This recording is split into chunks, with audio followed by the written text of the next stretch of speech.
Morning আমার মিষ্টি পরিবার, আশা করি তোমরা সবাই ভালো আছো। যে যেখান থেকে আমার ভিডিও দেখছো। এখন বাজে প্রায় 5:45 মতো। তো বেরিয়ে পড়ছি। কোথায় যাচ্ছি থাম্বনেল টাইটেল দেখে তো অবশ্যই বুঝে গেছো। তো চলো, যাচ্ছি হলো বর্ধমান। তো স্কিপ করবে না, পুরো ভিডিওটা দেখো। এখন বেরিয়ে পড়েছি। ওরা আর কাদের সাথে যাচ্ছি সেটাও কিন্তু তোমাদের সাথে আমি শেয়ার করব। তো উঠেছিলাম প্রায় 4:30-ও আগে। তো উঠে ঝটপট করে রেডি হয়ে তো সোনাকেও রেডি করেছি। তবে মানে অনেক লেট করে ওরা এসেছিল। সুমি বলেছিল যে ও আসবে তাড়াতাড়ি, মানে 6টার মধ্যে বেরোবো। সেখানে দাঁড়িয়ে আমি কিন্তু টাইম মতো পৌঁছে গিয়ে আমি কল্যাণীতে প্রায় অনেকক্ষণ বাস স্ট্যান্ডে দাঁড়িয়েছিলাম, প্রায় 1.25 ঘন্টা মতো দাঁড়িয়েছিলাম। তো যাই হোক, তারপরে ও অনেক দেরি করে এসছে। তো চলো, বাকিটা কিন্তু তোমাদের কাছে সব আস্তে আস্তে শেয়ার করছি। স্কিপ করবে না কিন্তু, যে যেখান থেকে আমার ভিডিও দেখছো অবশ্যই। Hello everyone, good morning. Finally আমরা কল্যাণী স্টেশনে এসেছি। মা ছেলে আপাতত একারাই আছি, এরপরে সবার সাথে যুক্ত হব। তো স্কিপ করবে না, দেখো।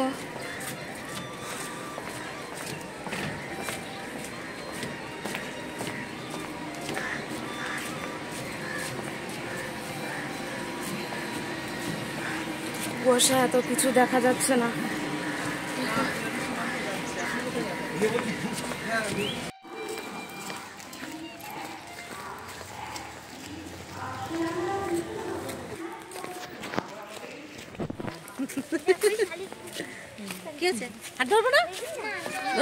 চলো চলো চলো চলো। তো প্রায় 1 ঘন্টার মতো আমি দাঁড়িয়েছিলাম। ও অনেক দেরি করে এসছে সুমি। 1 ঘন্টা প্রায় দাঁড়িয়েছিলাম এখানে। তো কল্যাণী বাস স্ট্যান্ডের পাশে কিন্তু একটা পার্ক আছে। দেখো পার্কটা কত সুন্দর। তাই জাস্ট ক্যামেরা অন করে কিন্তু একটু শ্যুট করে নিলাম। কত সুন্দর লাগছে। এখান থেকে ভিতর থেকে আমরা হেঁটে গিয়ে ওপারে গিয়ে আমরা টোটো, মানে একটা টোটোওয়ালা আমাদের বলেছিল যে এরকম নিয়ে যাবে। পরে উনি এত টাকা বলেছে, কি বলবো, কল্যাণী থেকে পুরো আমরা ব্যান্ডেল পর্যন্ত যাব রিজার্ভে। তো পরে যাই হোক, ওই টোটোওয়ালা বাদ দিয়ে অন্য একটা টোটোওয়ালাকে রাইড দিয়েছি। তো টোটোতে উঠে গেছি, যাব এখান থেকে ব্যান্ডেল, না আমরা কল্যাণী থেকে উঠে গেছি। তো ওখানে ব্যান্ডেল পৌঁছবো, ব্যান্ডেল থেকে তারপরে আবার ট্রেন।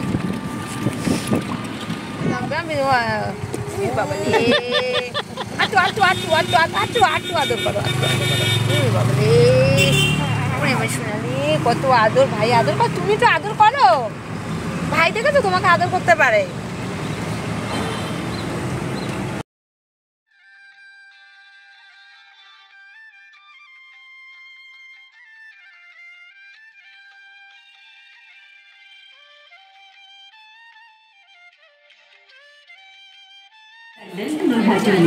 अपने निर्धारित समय 9:12।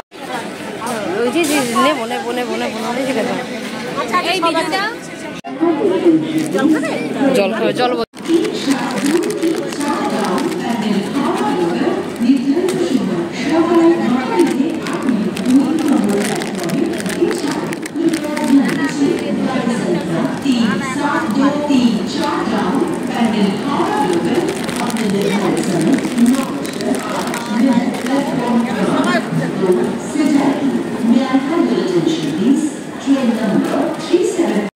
ও যাদের সাথে আসবে সবাইকে নিয়েই যাবে। তো আমরা টোটো করে পুরো ওখান থেকে কল্যাণী থেকে টোটো করে আসলাম ব্যান্ডেল। ব্যান্ডেল থেকে আবার ট্রেন ধরবো। এই যে এই আমার পেছনে সুমি আছে। স্টেশন পার হতে যে কি কষ্ট হচ্ছে সোনাকে নেই। সুমি এক পাশে হাত ধরেছে আর আমি এক পাশে হাত ধরেছি, দুজন দুপাশ থেকে ধরে ধরে তারপরে ওকে নিয়ে আসলাম অনেকক্ষণ ধরে।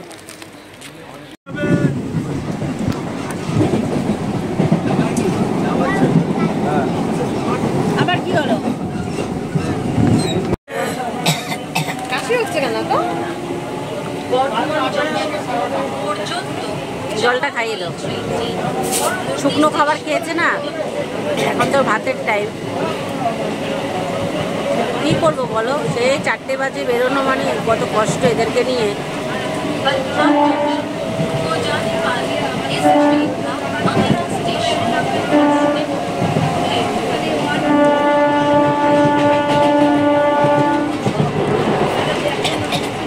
কাশি হয়েছে? কত কাশি পায়? বুকটা একটু ডলে দাও, শুকনো খাবার তো।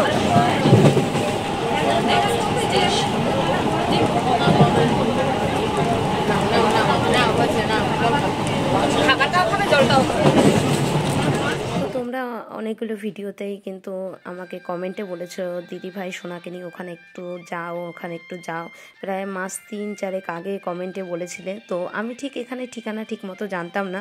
তো একদিন সুমির সাথে কিন্তু পরিচয় আমার ফেসবুক থেকে। তো তখন আমি সুমির কাছে এটা শেয়ার করেছিলাম।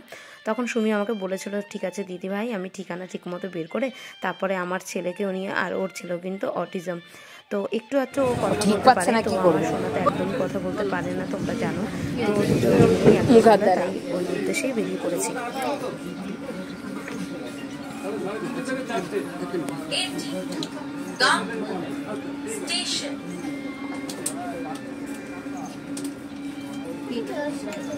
ভাই ওখানে দেখ চুপটি করে বসে আছে, শুধু দুষ্টু করছিস কেন, শুধু দুষ্টু করছিস কেন? ভাই দেখ তোর ভাই চুপচাপ বসে আছে, তোরা দুটোকে নিয়ে শুধু সমস্যা, তোদের দুটোকে নিয়েই সমস্যা। আমার বস এখানটায় বস, কার কাছে থাকবি? মার কাছে না মাসির কাছে না এডিটারটার কাছে? কার কাছে থাকতে চাস? রুমালটা নাও, নিজের দায়িত্বে রাখো।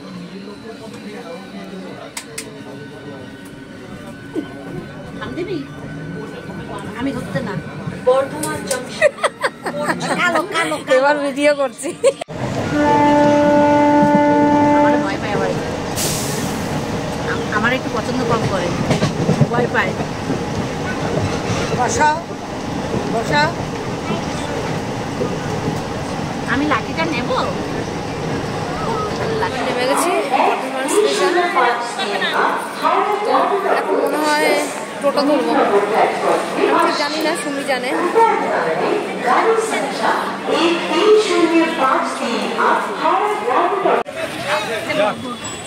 গাড়ি আসছে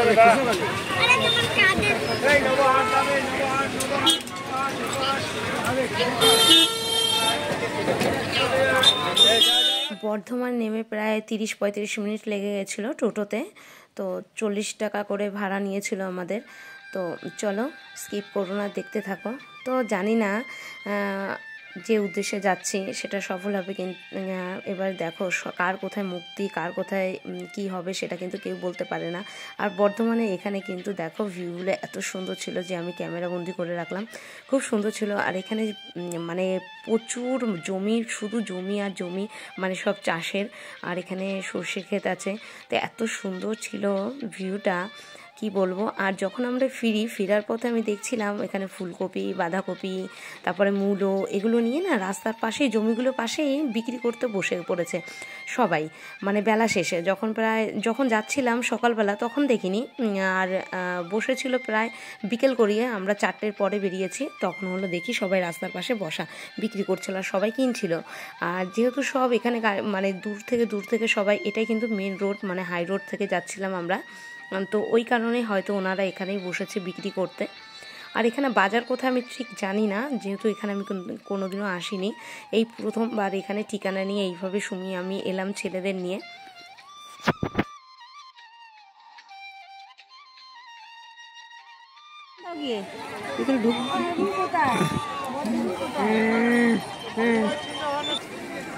তো চলে এসছি মায়ের এখানে, চলে এসছি।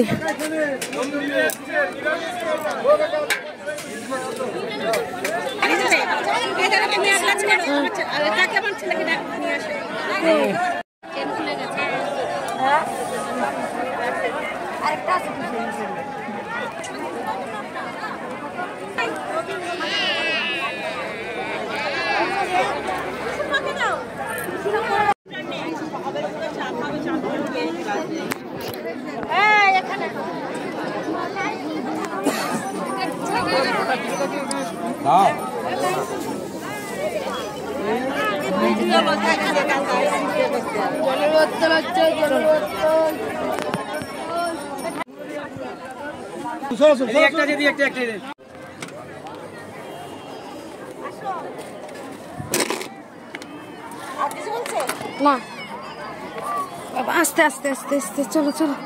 এটা তো মা বললো না খালি হেঁটে না বড়া হেঁটে দাঁড়া, ও যে মার আসবে কি শুনেছি মেন, হ্যাঁ দিছে বলে দিছে এটা লাখ মাস খাবাই নাম করি।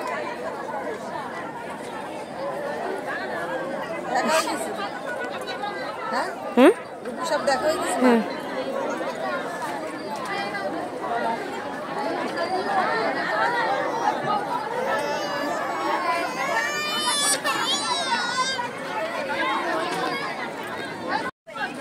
পাচ্ছি না মায়ের কাছে এসেছি, দেখো চলো চলো, থাকবেই না থাকবেই না।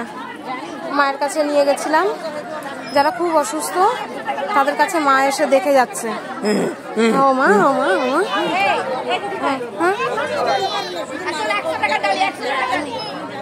তো চলে এলাম স্টেশনে। তো কি বলবো, আমি পুজো দিতে পারিনি, সোনাকে জাস্ট একটু দেখিয়ে মায়ের কাছে। তো আমি টোটোতে অনেক সময় আমি সুমি বসেছিলাম, আর সুমির মা মানে মাসিমণি আর দুই কাকিমণি যে গেছে ওনারা কিন্তু পুজো দিয়েছিল, ওই কারণে ওনাদের জন্য অপেক্ষা করছিলাম। ছেলেকে কার কাছে রেখে আমি মন্দিরে পুজো দেবো, ওই কারণে কিন্তু আমি পুজো দিতে পারিনি। আর পুজো দিতে গেলে লাইন দিতে হতো, আর প্রচুর লাইন প্রচুর ভিড়, আর সব কিছু কিন্তু শ্যুট করতে ক্যামেরা অন করতে আমি পারিনি। তো জাস্ট যেটুকু পেরেছি সেটুকুই করলাম। তখন 4:37 ছেড়ে দেবে তো 4:37। তো ব্যান্ডেল এই এসে পৌঁছালাম, এখন আবার ট্রেন ধরবো আমাদের নৈহাটি পর্যন্ত। ধরতে পারবো নাকি? তো তোমাদেরকে যেটা বলেছিলাম সেইভাবে কিন্তু আমরা পারিনি ওই ট্রেনটা ধরতে, ওই কারণে যেভাবে আমরা রিজার্ভ করে এসেছিলাম রিজার্ভ করেই আমরা ব্যান্ডেল থেকে কল্যাণী যাব। তো বর্ধমান থেকে ব্যান্ডেল ট্রেনেই এসেছিলাম, তো আবার এইভাবেই যাচ্ছি, তো সেটা শেয়ার করতে পারিনি। যাই হোক বেলা একদম গড়িয়ে গেছে, তো প্রায় এখন টোটোতে 1-1.5 ঘন্টা কিন্তু ওরকম সময় লেগে যাবে, 1 ঘন্টা 15 মিনিট জাস্ট এরকম কিছু। তো ওখান থেকে আবার আমরা টোটো ধরবো বলে স্টেশনের নিচে নেমে এলাম ব্যান্ডেল। তো ব্যান্ডেল থেকে কল্যাণী যাব, আবার সেরকমভাবেই টোটো রিজার্ভ করে যাবো। এবার দেখা যাক টোটোতে কত কী লাগে। তো সুমি কথা বলবে। তো খাওয়া দাওয়ার বলতে সুমি আর সুমির ছেলে ওরা ভাত খেয়েছিল, সবাই ভাত খাওয়া দাওয়া করেছিল। আর আমি সোনাকে দুটো কচুরি মুখে দিয়েছিলাম, সোনাকেও খাইয়েছিলাম, যেহেতু সোনা ভাত খেতে পারে না, চায় ওনার রাস্তাঘাটে ও প্রচুর প্রবলেম করবে। আর ওখানে এতটা ফাঁকা জায়গা, তো মাঠের মধ্যে কয়েকটা দোকান বসেছে। তো এখানে দেখো প্রায় সন্ধ্যা গড়িয়ে কিন্তু বেলা পুরো চলে গেছে। তো যাই হোক এখন কিন্তু আমাদের কল্যাণীতে আমরা টোটোতে মানে উঠে গেছি অলরেডি। আমি বাড়ির দিকে রওনা দিচ্ছি, সুমি ওরা আমাকে মানে কল্যাণী স্টেশনেই যেভাবে যেখান থেকে আমি উঠেছিলাম ওখানেই ছেড়ে দিয়ে ওরা বেরিয়ে গেছে। ওরা আবার মনে হয় যত সম্ভব বাস ধরবে। পরে রাতে বাড়িতে পৌঁছে কথা হয়েছিল। তো ওখানে মায়ের ওখানে কি বললো, ওখানে জবা ফুল দিয়েছিল, আর মায়ের যে ত্রিশূল আছে সেটা সোনার বুকে আর মাথায় ছুঁয়েছিল, বলেছিল 1 মাস জবা ফুল খাওয়াতে। তোমরা অনেকেই আমাকে কমেন্টে এটাও জিজ্ঞেস করবে দিদিভাই হয়তো কি বলেছিল, আর এটা ভক্তি শ্রদ্ধাভাবে আমি একটা মানসিক করে এসেছি যে আমার সোনা যেন কথা বলে। তো সেটাই আমি করব, যদি সোনা কথা বলতে পারে। আর যদি সোনা কথা না বলে আমি ওখানে কোনোদিনও আর যাব না। এটা তোমাদের কাছেও কিন্তু আমি শেয়ার করলাম। সবাই ভালো থেকো, সুস্থ থেকো। আর অনেকেই জিজ্ঞেস করেছে কিভাবে যেতে হবে, তো এটা দেখে নিও।